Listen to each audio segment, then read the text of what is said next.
Hi, I'm Adam Winch with Defenders USA.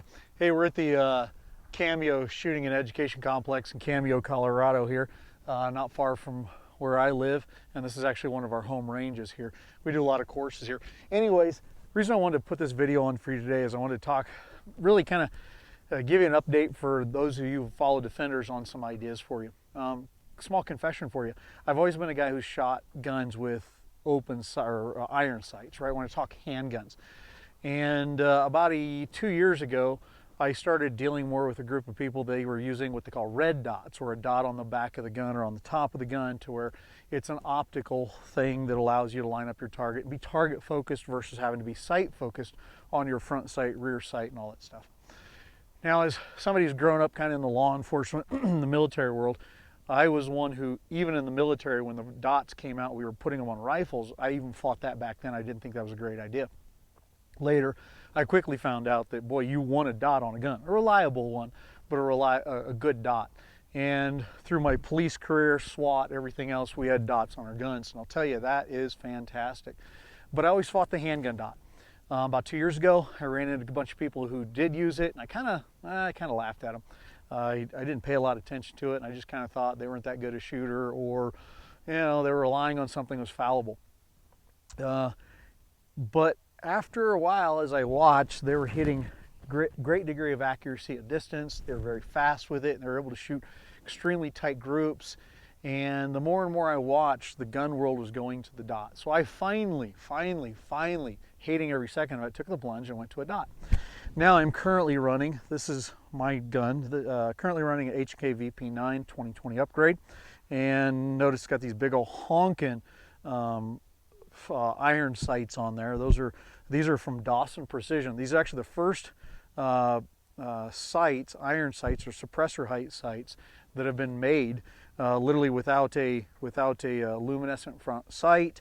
Dawson Precision literally made this as the prototype. So in a sense, I'm beta testing this thing to see if it works well. I think it looks like a huge honking shark fin sticking up there, but boy, we were shooting it yesterday and it seems like that thing is dead on. But anyways, this right here is a 507C 507C Gen 2 green dot from Holosun. Now, I like the green dots because I see them better than the red dots. You know, most of the folks like a red dot. I just like the green dot. And I like this thing. I've abused it pretty hard for the last year or so, and I tell you, I've gotten to where I've fallen in love with the dot. And I can shoot better, faster at distance. I can shoot tighter groups. I can do all sorts of different things with this that I'm not as good with irons. And something John Correa told me, John with Active Self-Protection, Samuel Middlebrook told me the same, Neil and Stephanie and all those had talked about how if you learn to shoot a dot well, you'll actually become an iron sight shooter better. I didn't believe them. That sounded stupid to me, but I trusted them on it and started working with the dot. Ultimately, went off to a class with Scott Jedelinsky, or Jedi, with a modern samurai project. Took some training with him, and I got to tell you, at first I was a bit stymied with his dot because I literally put it on, went to his class, and started training. Took 2 full days with him, and I'll tell you, the first day I did well. Second day I didn't do so good, but later, as I left that class and I started implementing the fundamentals that Scott or Jedi had talked about and he had demonstrated in there, over time I started to understand this dot. And I tell you, I wouldn't change now for the world. For those of you at Defenders USA who've come to courses where before we kind of dogged on the dot a little bit or something like that, I got to tell you, confession, I love that dot. I've heard John Correa say it, dot's life. I'll tell you, dot is life. If I can get you folks to consider getting dots on your guns, which may mean you have to either get a different type of gun or you got to make some changes to the gun to move to a dot, you'll be more accurate, you'll be faster, you'll be able to be target focused or threat focused versus your sight focus on this gun. And I think it makes you a better shooter. Yep, if you get good with this, you'll also become a better iron sight shooter too. In fact, I was in church this morning, in a church, and it's a new church to me. I was just checking it out, and I was sitting there looking at the vast auditorium there. I kept thinking, look, if a shooter came in today and I had to make this shot, I was estimating the distances. It's quite a distance. And I was sitting there going, you know, I could confidently engage something at 35, 45 yards, 50 yards, even a headshot if I had to with this dot in a very quick amount of time.